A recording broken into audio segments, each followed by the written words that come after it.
The American Hunting Podcast is brought to you by the American Hunting Lease Association. Everything you need to enjoy a safe, successful, and affordable hunting lease all in one place. Resources like the Secret to Hunting Private Land ebook and the Front Porch Kit, both free to download, to time-tested, attorney-approved, customizable lease agreements, and of course, the most affordable hunting lease liability insurance policy you will find. Protect your landowner, yourself, and every member of your hunt club with the AHLA's complete risk management package. The American Hunting Lease Association, better coverage, better service, all at a better price. The American Hunting Podcast is brought to you by HuntStand.com and the HuntStand app. Build detailed maps of your hunting areas, view and share your hunting area maps with their revolutionary online mapping technology, and use advanced tools that let you examine and understand your hunting area. Then print your high-quality, fully customizable map on several types of materials. Download the HuntStand app or print a map. Visit HuntStand.com. Start mapping now.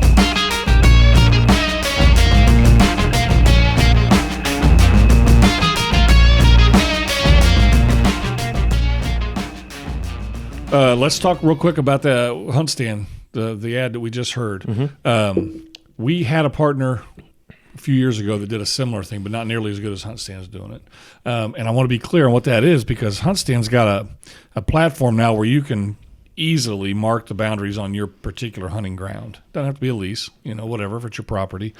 And for a very reasonable fee. And for HLA members, you get a 20% discount. Code HLA20. Exactly. You can get a poster size laminated or glossy or coated version of that, and this has been a problem with me for years, and this is the solution to it, and that is you can lay this map out on the tailgate of your truck, the hood of your truck, on a picnic table, whatever, and you can show the people you're hunting with, no, here's where I was when I saw the big buck. Here's where I stuck him. Here's where I've got last blood. That's where we're going to trail them. Instead of on our phone trying to zoom in, and you can only zoom in so much. And it's right. If I had a tiny needle, I could show you where that's at. It is a fantastic tool, and it's one of those things that you don't think about. And in the off season, you're like, I don't know if I want to spend $70, $80, whatever it is on a big map. But man, when you get it and it's time to use it, it's like, this thing is nice. You can put all of your stands on it. Yeah. You can put all of your mineral licks or your food plots. You can put all of the information you want on there. Then when you send it to them, when it comes back, it is a professionally laid out, marked map, and it is killer, man. Yeah, I agree. I think for us, when we use maps like that, it's a win-win, because when you zoom in on a screen like that and you start scrolling through the entire property, it's easy for me to get lost and say, well, I don't know where you started, where you've ended up here. And then just the sheer size of it. I know we were kind of making fun of you a little bit. You have one paragraph that took up a half a page on your ad read here. So just having a map that size for you, I know is helpful. So, I'm able to look at it. You're able to point things out, and it's a great product. Yeah, honestly. I should point out, I do have my readers if I need them, but I try not to, as I'm too cool for that. But it's a killer tool. Yep. And I would encourage everybody, if you want a great Father's Day gift, which is coming up in just a couple of months, mm-hmm. and you give your dad or somebody, your grandfather, a big rolled up tube, and they open it up, they're going to think, oh yeah, that's perfect, because it's something I wouldn't think to buy on my own. But, for a pretty reasonable price, you can have that. So I think that's a pretty cool price. Agreed. Again, code AHLA20 on their website, and you get 20% off. Yeah, absolutely. So I'm going to ask our listeners and our viewers today to kind of bear with us as we go through this. We're going to have a pretty interesting conversation, I think. And we have some different thoughts on this. And I want to be clear that the way that we've done it, the way that we think it should be done, it's our opinion, It's not even necessarily that of our sponsors or, the HLA or anything like that. This is what these are our observations. This is what happened to us. This is how we've done it. And so take it with a grain of salt, but kind of stick with us, because I think if you have an open mind, you'll probably see some truth in what we're talking about. So let's start with this.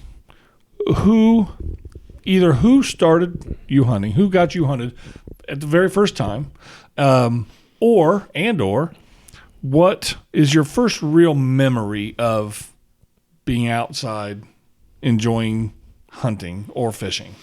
Yeah, so not to get too deep, but my parents were divorced when I was really young, and my mom remarried when I was, 8 or so. still married to the same guy. Stepdad basically raised me. He did not come from a hunting background.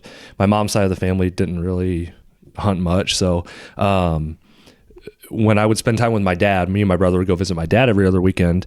I do remember fishing trips specifically because that was something he really liked to do. And when I was 9, he passed away. So that sort of line to accessing the outdoors and learning how to love the outdoors and all that stuff, that connection was gone in that sense.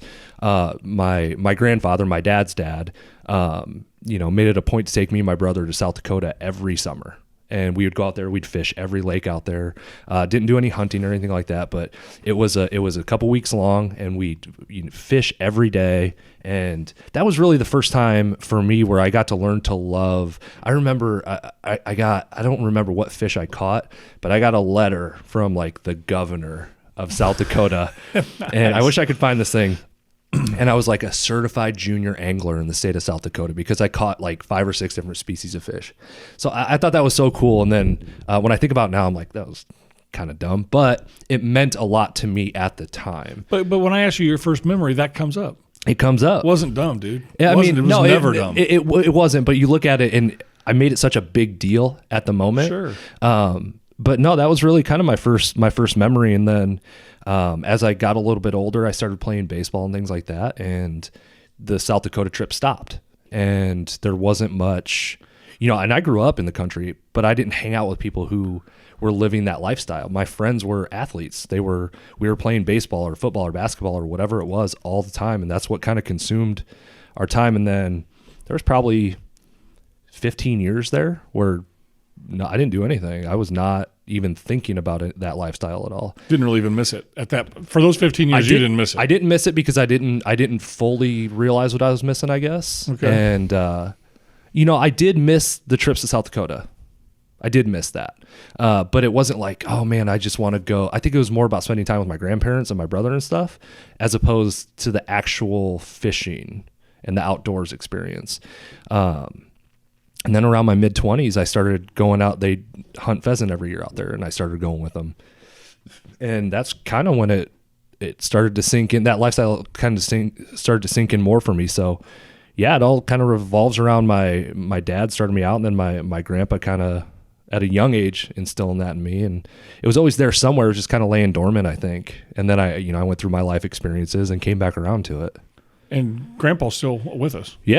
Yeah, he's still talking about going to South Dakota this year again. He's 70. He just had a birthday. I can't remember if it was 74, 75. He's going to kill me for that. But not so much. He's getting up there in age, so he's not so active anymore. But he talks about pheasant camp and just wanting to go out and spend time with me and my brother and my cousins and my uncles. And that's just part of the experience. And that, sure, it's hard hunting sometimes. So he just says, I'm going to hang out on the sidelines, but I'll be there with you guys. Are you going this year? Have you decided?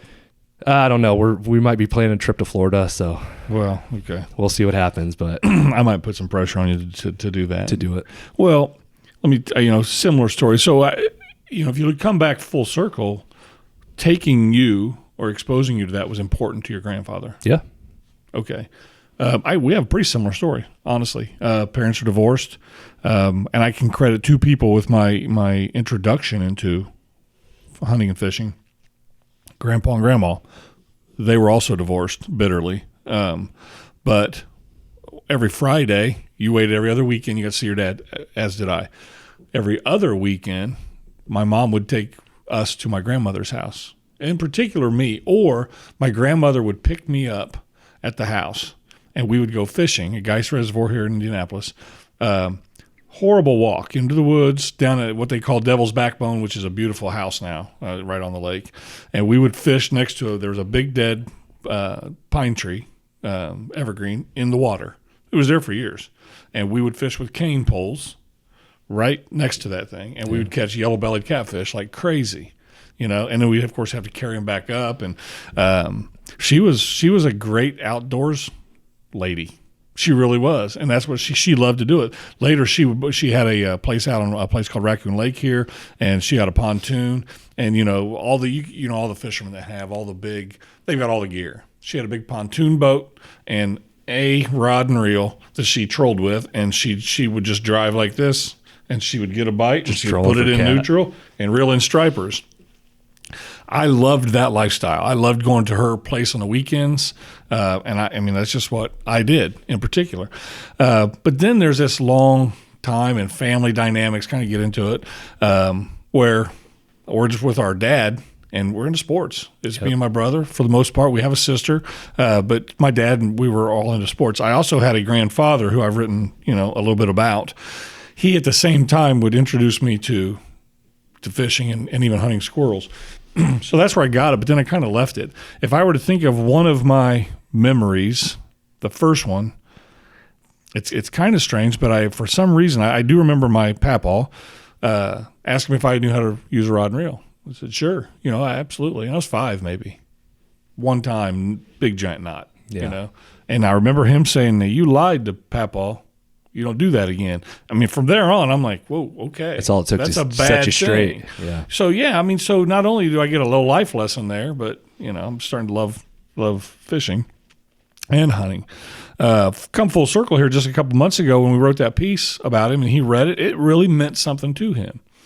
And so now I'm thinking how important it is to mentor somebody. Yeah. Not even to just the person you're mentoring. And I try not to say kid, because we shouldn't be just looking at the kids. 100%. And we can get into that. But it's important to the mentor. Right. That's part of it. That's a huge part of it.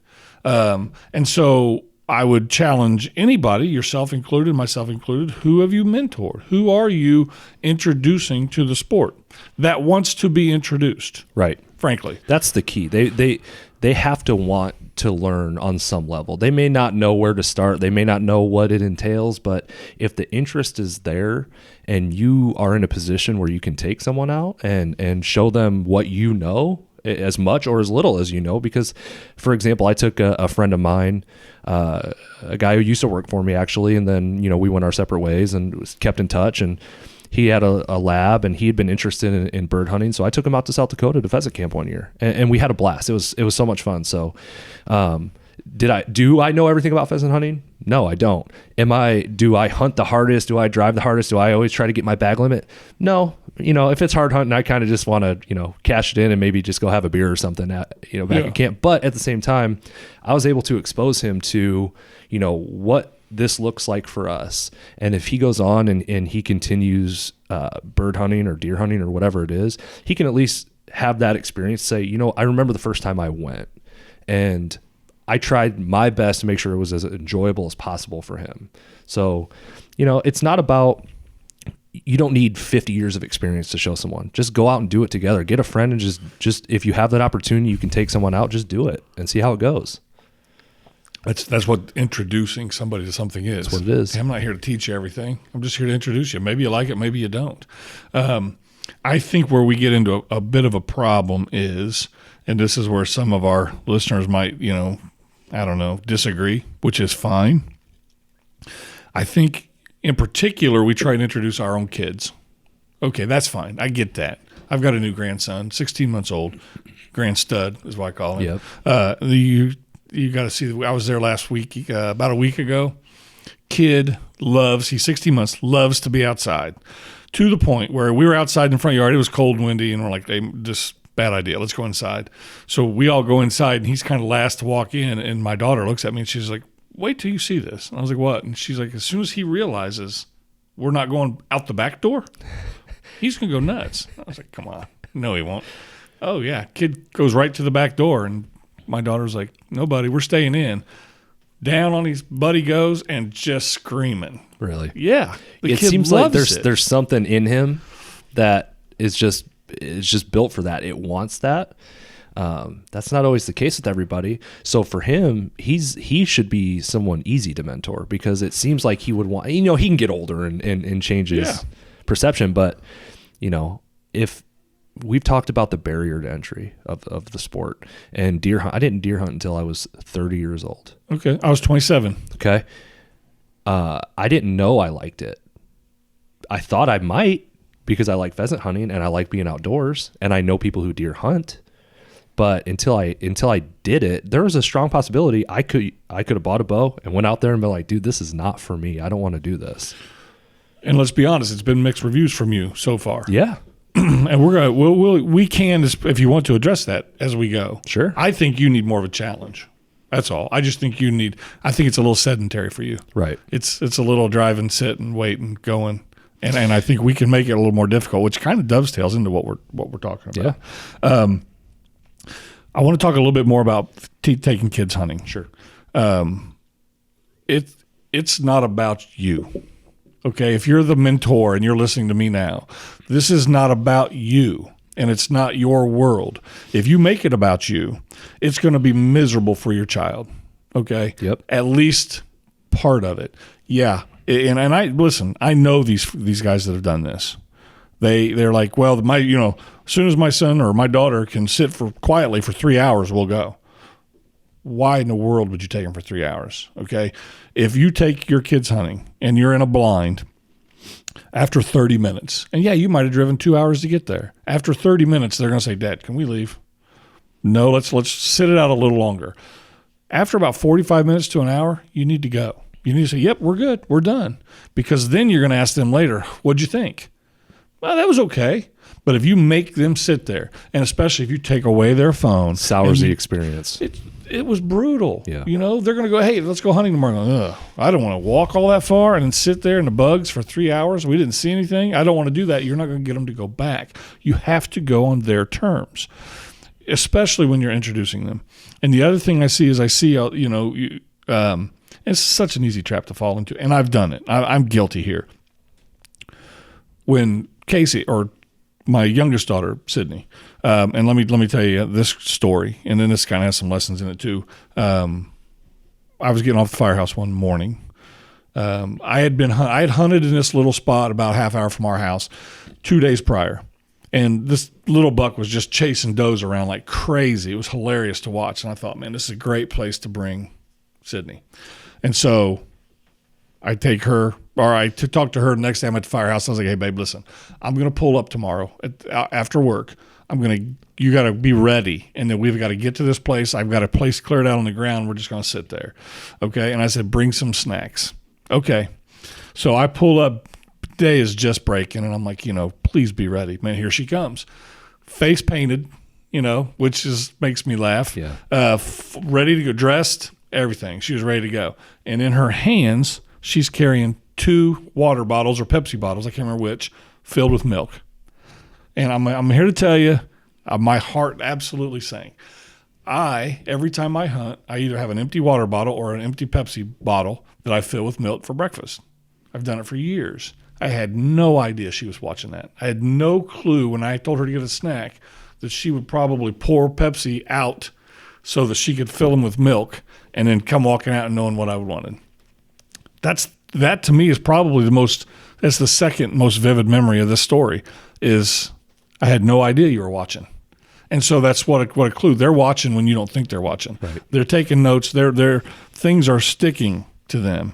And you've got to be aware of that. We go out, we sit down, and like, you made a joke a little bit ago, dad joke, because I said something corny, which I say a lot. So we're sitting here on the ground less than 5 minutes. And I look her right in the eye and I said, this is taking forever. This is boring, isn't it? And she looked at me and just was like, Dad, and she stopped mid-sentence.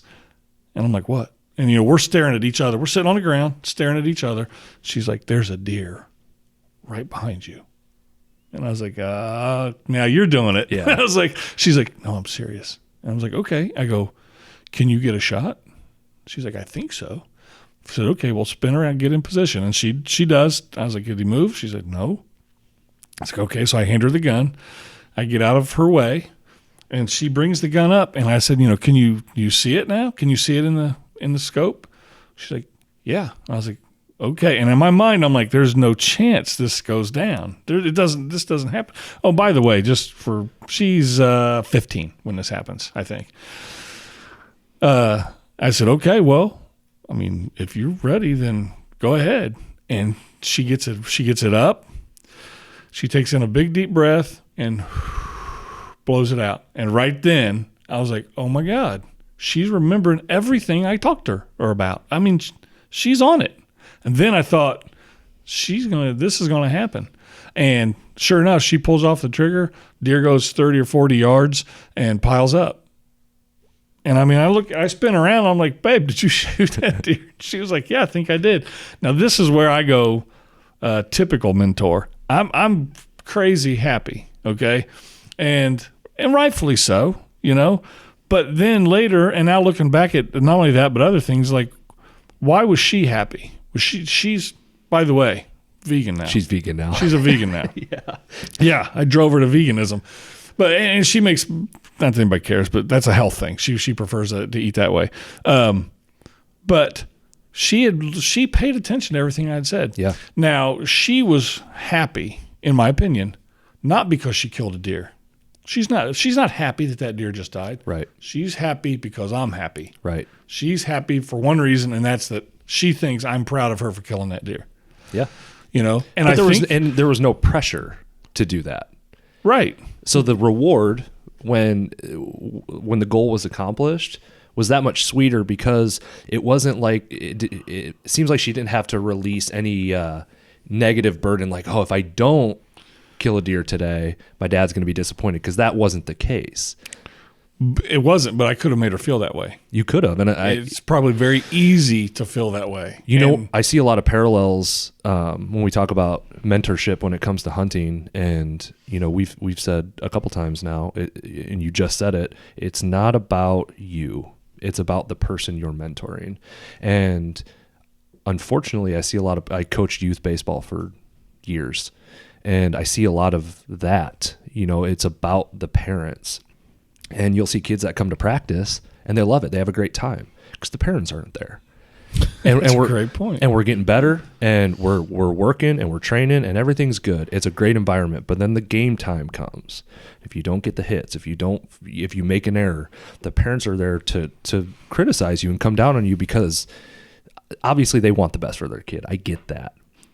But they want to see their kids succeed too, and they don't always know how to deal with it when their kid doesn't. And baseball's a game of failure. And what I'm finding is hunting is a game of failure. Oh, for sure. So I see a lot of parallels there, and I see how it can be easy for someone who is trying to be a mentor to fall into that trap, because they've been through the highs and the lows, and they want, especially with their kid, they want the best for their kid. So they want their kid to have the best experience. And when it doesn't go the way, like textbook, the way it should go, sometimes they don't know how to process that. And it may come across like they're mad or upset or disappointed. And that's not always the case, but sometimes it is. And it's about being a little bit self-conscious and realizing that you're trying to help this person fall in love with this lifestyle. Right. And I think you need to just kind of set expectations in a realistic. Let them know, by the way, include them in on your expectations. Hey, we're going to go out here. We're going to eat some Pop-Tarts, post some stuff on Facebook. We'll take some silly pictures, some selfies, put them on Instagram, because that's what they want to do. That's what they want to do. You know what I mean? They want to show their friends that, look, my dad or mom took me hunting today. Look what we're doing. This is fun. And hopefully we'll see a turkey. And if we see a turkey or a coyote or a deer, man, let's be good. Let's take some pictures and we'll be good. Now, if you want to harvest an animal and you have that opportunity, great. I'm not saying you shouldn't. I'm just saying if you just set those expectations to where the kids want to. The whole goal of the first trip is what? If you ask a girl out on a date, what is the goal? You got to make her date number 2. You got to make her like you so she comes back. You just want a second date. I just want the kids or the people you mentor to go again and again and again, and you can expand that. You have to be patient with them. You know, I think it was Sydney one time too. She does the whole soap, and she takes a shower just like I told her to, and then she's reading a 17 magazine, and I just see her do this, and she's like, "Hey, Dad, smell this. This is a new perfume." I'm like, "Hey, what?" And she just looks at me like, the deer love it. yeah, exactly. But that's funny stuff. Yeah. And if you ask me on that very first time that we go hunting, it wasn't the first time, it was close. What are my 2 takeaways? Pepsi bottles full of milk. And her breathing when she shot had nothing to do with the deer. Yeah. Nothing to do with it. Just how proud I was that she was listening to me. Yeah. That she was actually paying attention to what I did. I mean, it was an eye-opener for me, honestly.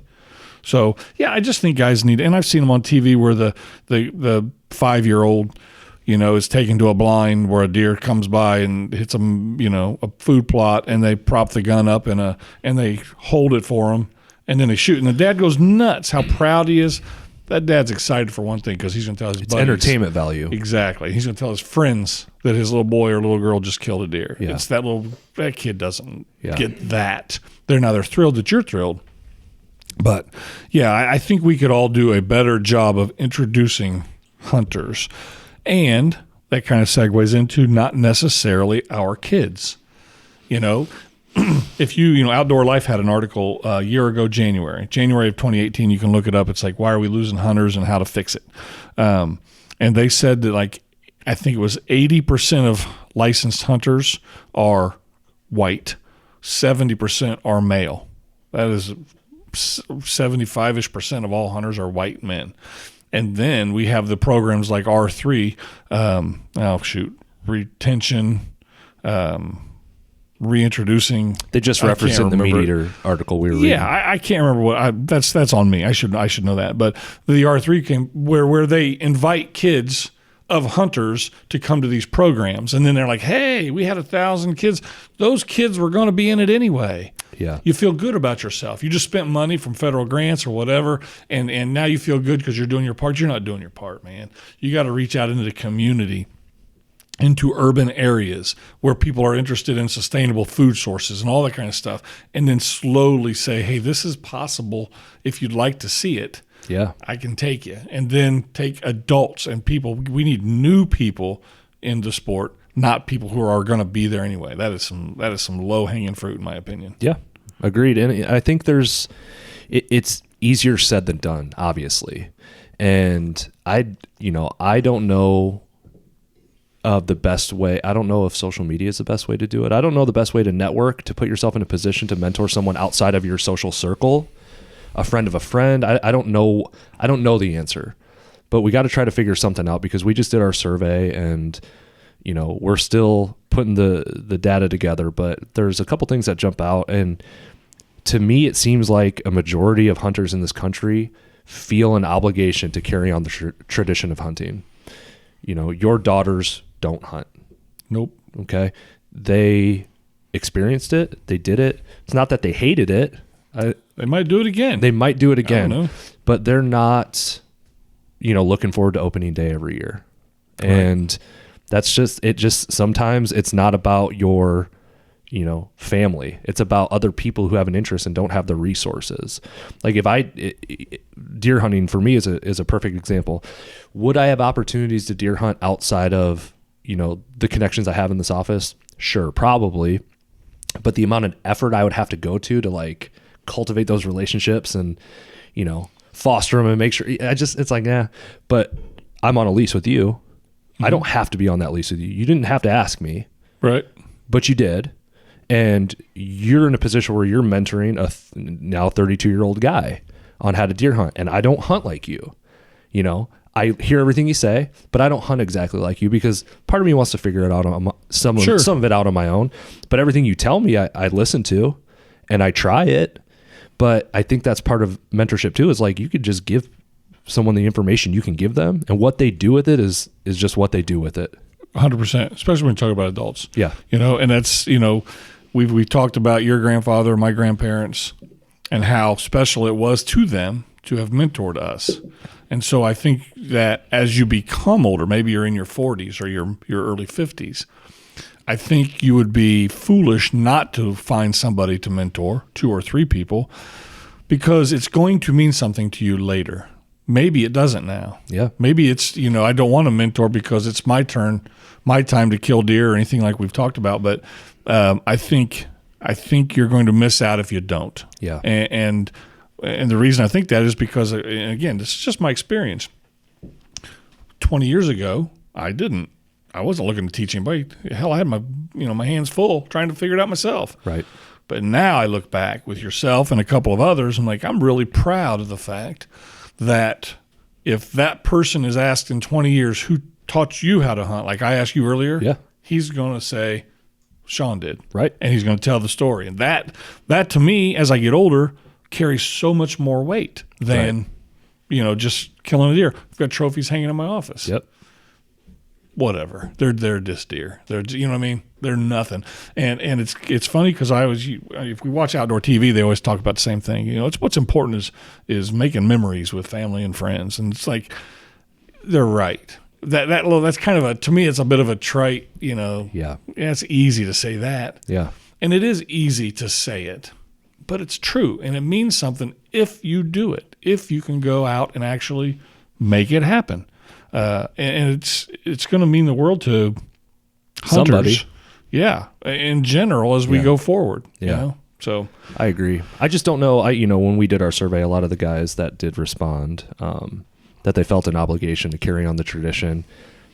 A lot of those guys said they've not mentored anybody in the last 3 years. So you feel an obligation for the future of hunting, but you're not doing anything basically to assure the future. Right. And look, I'm not sitting here trying to call anybody disingenuous or anything like that, but take an introspective look at yourself. Did you answer the question that you feel an obligation to carry on the tradition of hunting because it makes you feel better to answer that way? Or do you really believe that? Because if you really believe that, you can find ways. And like I just said, I don't know the best ways of doing it. And maybe that's where guys are getting stuck. Maybe they don't know the best ways of how to go about a mentorship program, but I know states have them. And I know you can contact your DNR offices and get set up with things like that. And that may not be the answer, but it's a step in the right direction for sure. It is. It's clear to us after we've reviewed some of the data that we've got a group of hunters that don't mentor or have not mentored. And maybe they just don't know how to find that person. And we've got potential hunters who don't know where to get started. Yep. We literally have those two groups of people out there. And they're not finding each other. Right. And so how do we do that? I don't know. I don't have an idea. But it needs to happen if we want the future of hunting to be secure. Hey, if we don't, let's fold the tents up right now. Right. I do. Correct me if I'm wrong. I think the American Hunting Lease Foundation that we've established that's one of the things we're going to work really hard to try to accomplish. Is making the connection between people like that, because that's what truly leads to change, to developing a mentorship program or because I see you wrote on your notes societal change, and a lot of people who took our survey say it's just changed. The culture is just shifted away from hunting is what they think. Maybe that's true to some extent, or maybe it's just we don't know what it looks like anymore because of technological advances and just where we're at in 2019 compared to 1980. Right. It's just a different world, and we need to learn as hunters how that looks for the thing that we're passionate about, which is hunting, which is wildlife management, all that stuff. It just looks different. We need to figure out how to adapt. I agree. Let me back up and touch on the foundation. Yeah, what our foundation is doing is providing access to ground to introduce or to take hunters hunting. Now, it's been said that's not what we're not specialists in taking people hunting as a company. Right. So what we wanted to do is to find groups, and every trade show you go, there's 3 or 4 of them, great groups doing great work. One of them's like Catch a Dream, Freedom Hunt, and they take typically terminally ill children, wounded war veterans, or maybe they're just children. They just take them on a hunt. Great work. And they always need property. Yep. They need access. So what we're going to do is find landowners, offer them the opportunity to donate the access to their property. So maybe let's just say it's in a lease situation, it would be a $5,000 value.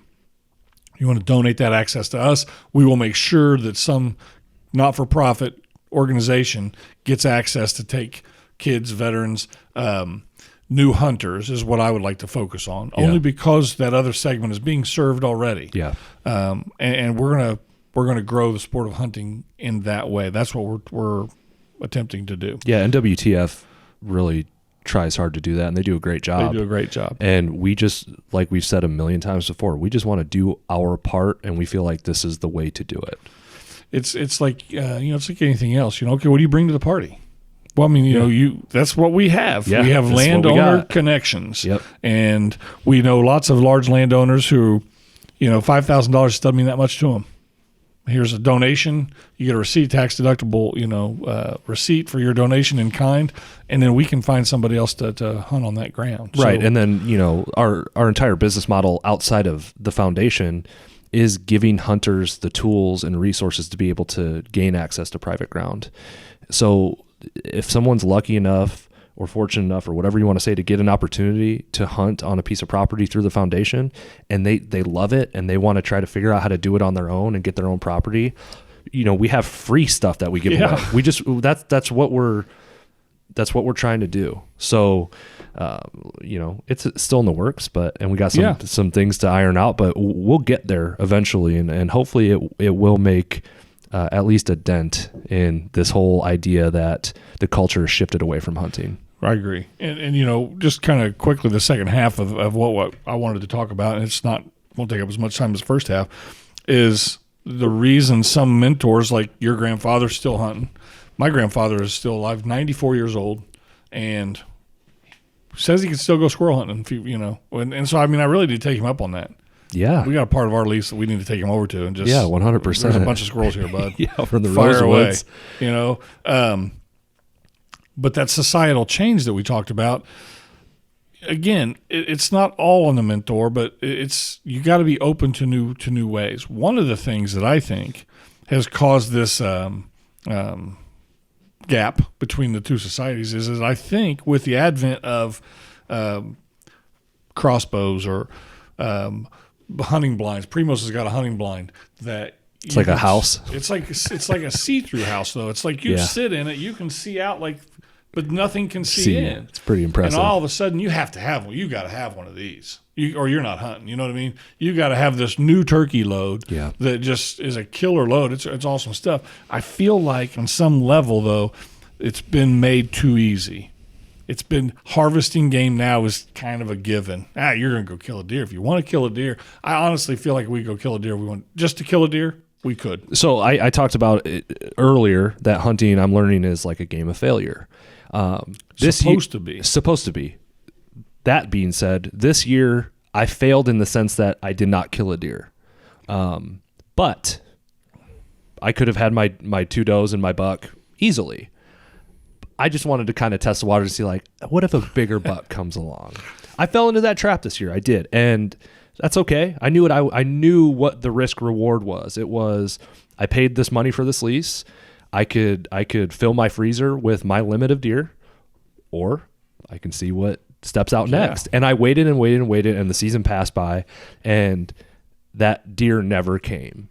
I've told you what my intention is this year. First 3 deer I see, I don't care if he's a spike buck. You're whacking and stacking. He's dead. Yeah. That's just what I'm doing this year. So we're on a lease. That's your prerogative, right? Your prerogative.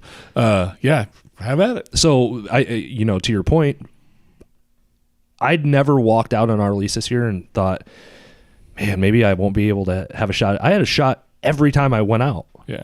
And I just waited, and for various reasons, depending on the day.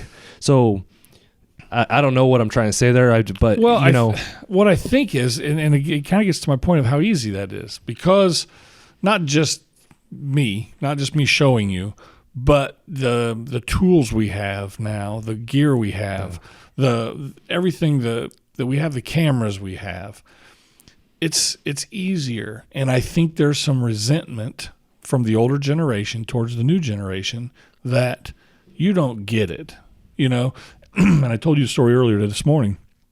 When I started hunting, again, at age 27, I had an Amaker steel tree stand. It was barely the size of my back. My feet barely fit on it. I had 12 screw-in steps in a pouch that I got at the Army surplus, and I knew if I do 12, that's as high as I want to be. I had a safety belt that was a belt that went around my waist, and it had a tether on it about that long. You told me you guys kind of questioning why you would wear that. Yeah. People weren't used to wearing those. People were like, what is that? I'm like, I'm putting this belt goes around the tree. So, I could only move that far, but I wasn't going to fall off. Right. But I did all that climbing, hung the stand, stood on the stand, and then in the dark, I knew which belt was to go around the tree, and I would do it, and I would put it around the tree. Okay. going up those trees with my steps. Just bust my knuckles all up. I mean, at the end of the season, my hands are just bloody scabs. And then that was just to hunt once. Yeah. And then when it was time, when that hunt was over, 3 or 4 hours later, unscrew my bow hook, unscrew my bag hook, put the bag on my shoulders, take the stand down, unscrew them, put them in, and walk back to my truck. That was hunting to me. And it's nothing like that now. Now you have these aluminum lone wolf stands that are you can sit in all day. We've got several of, and they're hanging out there. Yeah. So somewhere there's a disconnect. That's what I was trying to think of earlier. But there's a disconnect, and how do we get that back? How do we make the younger generation actually understand how difficult that was? Or am I just being an old man now? And if that's not necessary, this is the way it is. And that was going to be my question. Is that necessary, or would it be more attractive to new hunters if it kind of is that easy? You throw out any expectation of killing like a Boone and Crockett or anything like that, but I know I can put you in the stand and I know you can kill a deer today and have that experience. Is that in itself appealing to new hunters? I don't know what the answer is. I don't It either. wouldn't surprise me if there. I know I have friends who don't want to hike a mile into the woods in the middle of the dark, but if I'm like, dude, I can put you up here and you get a shot on a deer and you can experience it, being that easy, they would probably take me up on that offer. So I don't know. I don't know what the right answer is. Yeah, I don't either. I think back. I think I hunted 2 years before I killed a deer. Every single time I would call my wife and she would say, "Did you get anything?" No. And I remember clear as a bell coming back my old green Dodge back from Tell City, Indiana in an ice storm. "Did you get anything?" "I did." "What?" "Yeah, it's in the back of my truck." "Crazy. There's a doe in the back of my truck." Yeah. And so again, that's top 10 memories. It's almost never the killing of a deer or an animal. It's almost always something else. Yep. And I just think that we, as hunters in general, as industry representatives, whatever, we need to take note of that, man. It's not about killing animals. It's about the other stuff. Has been for me. Yep. And so, I eat plenty of meat and all that kind of stuff, but I just think that we need to somehow bridge that disconnect. We're trying, Yeah. and based on the feedback we got on the survey, guys want to try. They want to try to help in any way they can. So maybe it's about giving them the tools to succeed. So, well, I think this is probably where we can wrap up, but at the same time, we really need your help. If you're listening or you're watching, we really need your ideas, man. We need your thoughts. Are we crazy? Let us know. You can email us. Just get on Facebook. That's probably the easiest way, don't you think? Yeah. Just leave us something on our Facebook page. Tell us what your thoughts are. Tell us what's been successful what's for you. worked and what's not worked. What's been what didn't work for you, Yeah. and let's share all that as a start, and then then we can go a little deeper maybe. Cool. Bobby, I knew you had something you wanted to do. Yeah, I've got And some on a stuff little for you bit guys to lighter look note. at. Okay. So I've been on some Facebook groups recently, and I've been collecting these for the past few weeks. I just wanted to see what you guys thought about some of the food that some of these people post. We're looking at food. Yeah, we're gonna look at some food here. Wild game food or just Yes, Wild game it's all food. wild game. Allegedly, that I don't have proof of that, but that's what they say it is. Okay. So Are we rating these? Or? yeah, we can go All right. on like maybe a 10 system. Okay. 10 Out of 10. 10-star system here. Let's go. This is number 1 here. You can take a look at that. Okay. Straight from Cell Block C. Honestly, it just looks like something some white people would eat. It just looks super bland. You got squash, some fresh green beans, mashed potatoes, and some cut up deer. It's got to be. I'm assuming got to it's be deer overcooked sausage. venison. But somebody was proud enough of that picture to post it. All Yeah. on a lunch Lunch tray. I like the Perfect. lunch tray. Yeah, I'll give it a 4. Connor eats out of a tray like that every day. He really does. Yeah. I'll go. That's that Sunday meal I'm prep gonna go special. 6. I'm gonna go Pass 6. up, I'd eat fellas? every one of those things. Okay. All right, we got number 2 here.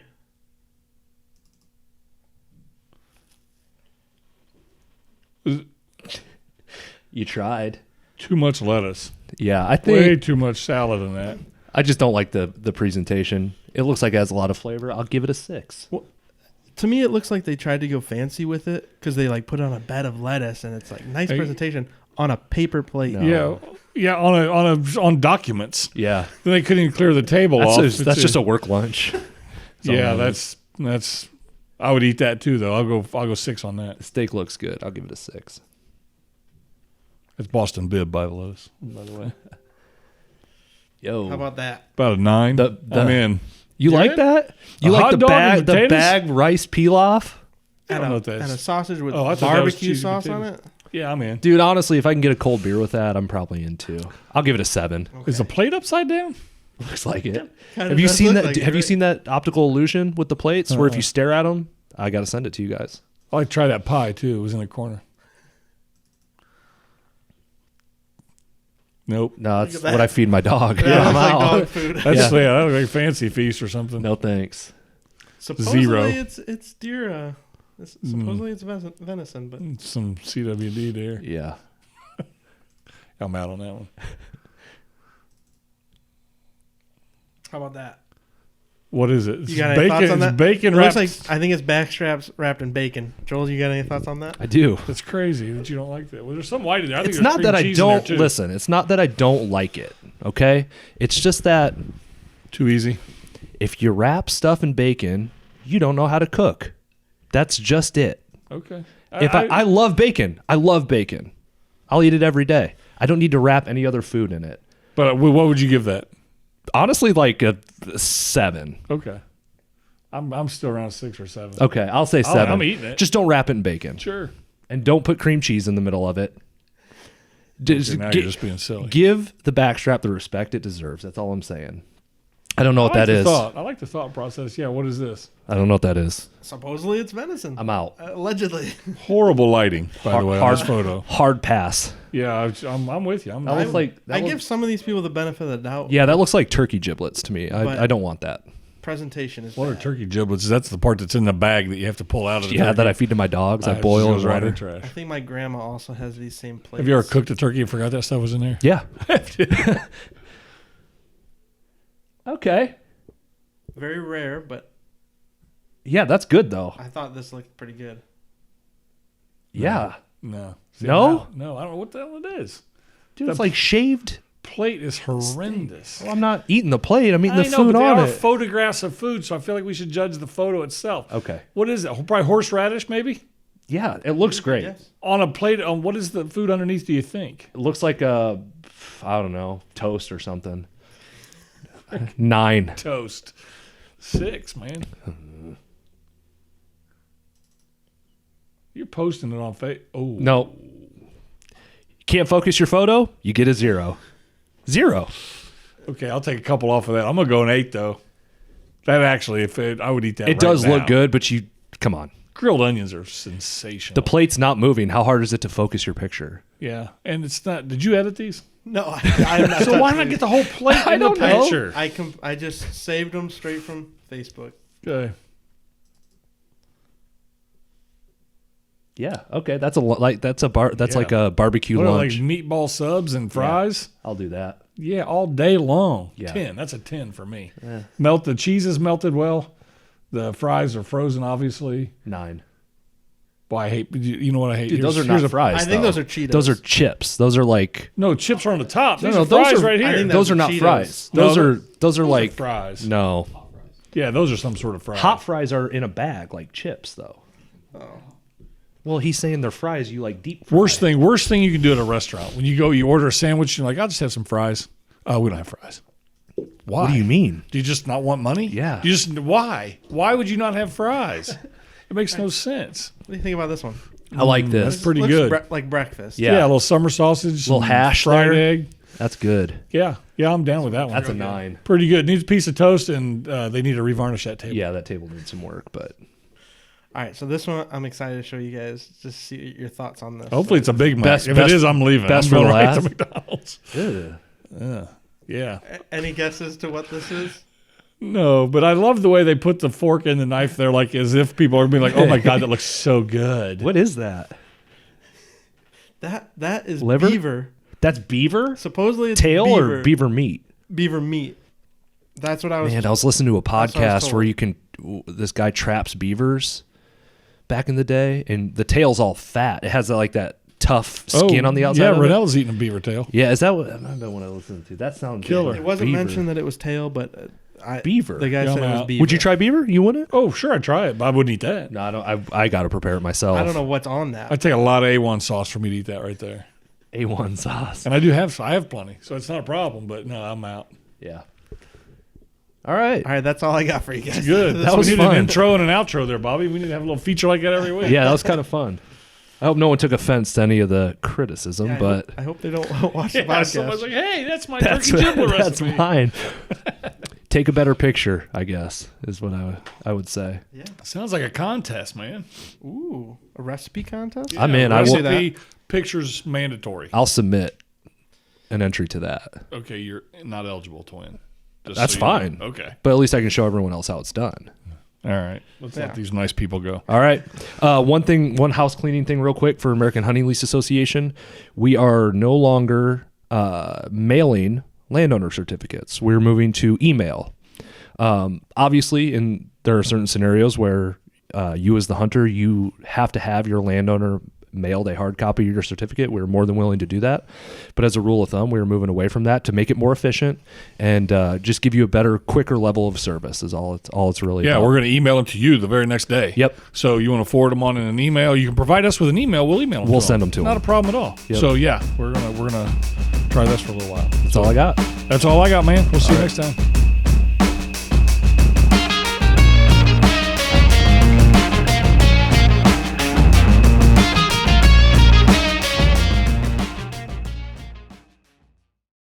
Hey guys, thanks for watching. If you like what you saw, hit the subscribe button, like us on Facebook, and share it with your friends.